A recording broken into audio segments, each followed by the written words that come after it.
Hi friends, welcome to விதைகள் study centre. So இன்னைக்கு ஒரு திட்டம் பற்றி தான் பார்க்க போகிறோம்.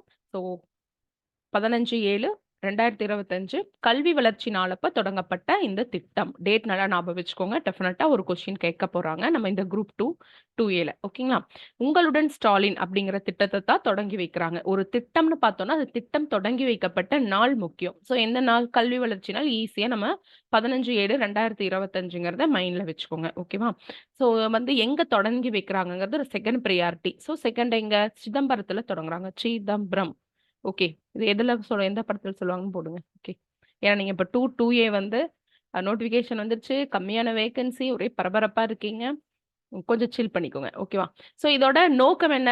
மக்களோட குறைகளை அவங்களோட இருப்பிடத்துக்கே சென்று தீர்வு வைக்கிறோம். ஓகே. அதுதான் இதோட நோக்கு. மக்களோட குறைகளை அவங்களோட இருப்பிடத்துக்கே சென்று தீர்த்து வைக்கக்கூடிய வகையில தமிழகம் முழுவதுமே, சோ சில பகுதிகள் அந்த மாதிரி ஸ்டேட்மெண்ட்ல கொடுத்துருவாங்க. தமிழகம் முழுவதுமே முகாம்கள் நடத்துறாங்க. என்ன பண்றாங்க? எதன் மூலமாக? முகாம்கள் நடத்துவதன் மூலமாக சால்வ் பண்ணி வைக்கிறாங்க. இதுதான் இதோட நோக்கம். அப்ஜெக்டிவ் அப்படின்னு சொல்றாங்க. ஓகேவா. முதல்வர் தான் ஸ்டார்ட் பண்ணி வச்சிருக்காங்க. ஓகேவா. அவ்வளவுதான். அதை ஞாபகம் வச்சுக்கோங்க.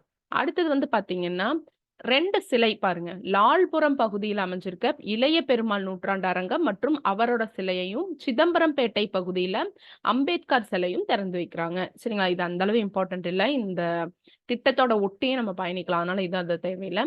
சோ என்ன பண்றாங்கன்னா நவம்பர் மாசம் வரையிலும் எவ்வளவு முகாம்கள் கண்டக்ட் பண்றாங்களாம் இந்த இந்த திட்டத்துல.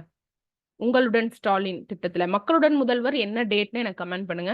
முதல்வர் தொடங்கி வைக்கக்கூடிய இந்த திட்டம் இன்னைக்கு தொடங்கி, தட் இஸ் 15/7 தொடங்கி நவம்பர் வரையில் நடக்க போகுது அப்படிங்கிறாங்க. மொத்தம் எவ்வளவு சிறப்பு முகாம்கள்னா 10,000 10,000 சிறப்பு முகாம்கள் இருக்கு. ஊரக பகுதியில எவ்வளவு, நகர பகுதியில எவ்வளவுங்கிறது பார்த்துக்கோங்க. இந்த நம்பர் கேட்கலாம். நகரப்புறங்கள்ல 3,768, ஊரக பகுதியில 6,232.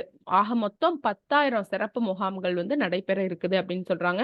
கலைஞர் மகளிர் உரிமை தொகை இருக்கு இல்லைங்களா, அதுல விடுபட்டவங்களோட அதுல யாராவது விடுபட்டு இருந்துச்சு அப்படின்னா பெனிஃபிஷரி, அவங்க இந்த முகாம்ல மட்டும்தான் விண்ணப்பிக்க முடியும். நவம்பர் வரையில இருக்கு. சோ இந்த முகாம்ல போய் விண்ணப்பிச்சுக்கலாம் அப்படிங்கறதா ரொம்ப ரொம்ப இம்பார்ட்டன்ட். சோ எந்த திட்டத்தில் விடுபட்ட பயனாளிகள் ஸ்டாலின், உங்களுடன் ஸ்டாலின் திட்டத்துல பயன் பெற முடியும் அப்படின்னு பார்த்தோம்னா இதுதான் கலைஞர் மகளிர் உரிமை திட்டம். கலைஞர் மகளிர் உரிமை திட்டம் எங்க வந்துச்சு? யார் ஸ்டார்ட் பண்ணிருக்காங்க?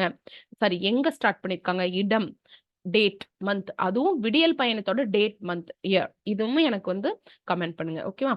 சோ டெய்லியுமே இந்த திட்டத்தை பொறுத்தவரையில வரப்போது அப்படியே சூட படிச்சு திட்டம்னு தனியாவே ஒரு நோட் போட்டு எழுதி வச்சிடணும். மந்த், டேட் ரொம்ப முக்கியம். ஏன்னா இந்த குரூப் 4ல விடியல் பயணத்தோட மந்த் கேட்டிருந்தாங்க. May month 2021. நம்ம அது ஈஸியா போட்டுருவோம். ஏன்னா எலெக்ஷன் முடிச்சு வந்தோடனே நம்ம விடியல் ஆட்சி செஞ்சது அது ஒரு விஷயம்.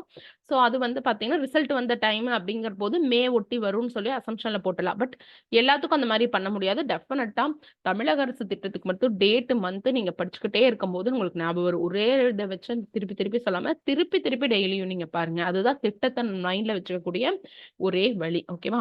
அதே மாதிரி இந்த சின்ன சின்ன பாயிண்ட்ல எழுதி வச்சுக்கோங்க. தமிழகம் முழுவதும் அப்படியா, இங்க கிராமப்புறத்துல மட்டும்தான் முகாமா, இல்ல நகரப்புறத்து அந்த மாதிரி கேட்டுருவாங்க. சோ நம்பரே ஞாபகம் வச்சுக்கணும். அந்த கான்டாக்டையும் அந்த ஃபேக்டையும் நீங்க ஞாபகம் வச்சுக்கணும். சரிங்களா. இந்த ரெண்டுமே பண்ணுங்க. இதுதான் ஒரு திட்டம் படிக்கிறதுக்கான ஒரு விஷயம்.